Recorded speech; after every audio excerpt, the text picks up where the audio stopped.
أولم يسيروا في الأرض فينظروا كيف كان عاقبة الذين كانوا من قبلهم كانوا هم أشد منهم قوة وآثارا في الأرض فأخذهم الله بذنوبهم وما كان لهم من الله من واق ذلك بأنهم كانت تأتيهم رسلهم بالبينات فكفروا فأخذهم الله إنه قوي شديد العقاب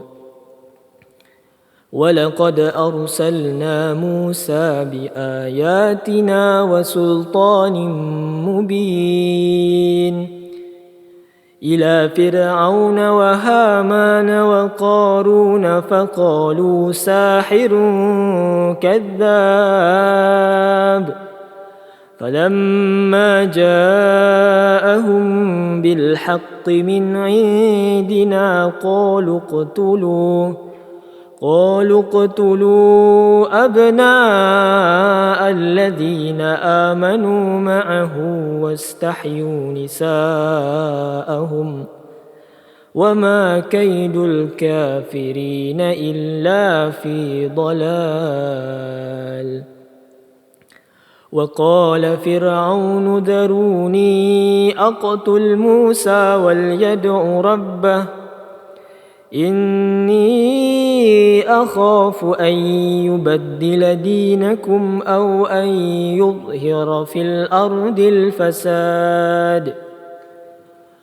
وقال موسى إني عذت بربي وربكم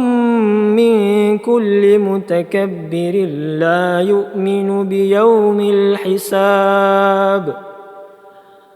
وقال رجل مؤمن من آل فرعون يكتم إيمانه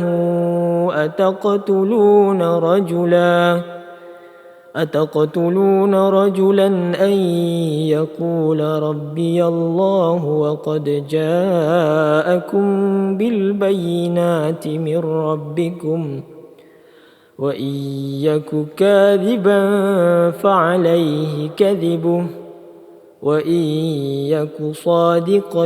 يصبكم بعض الذي يعدكم إن الله لا يهدي من هو مسرف كذاب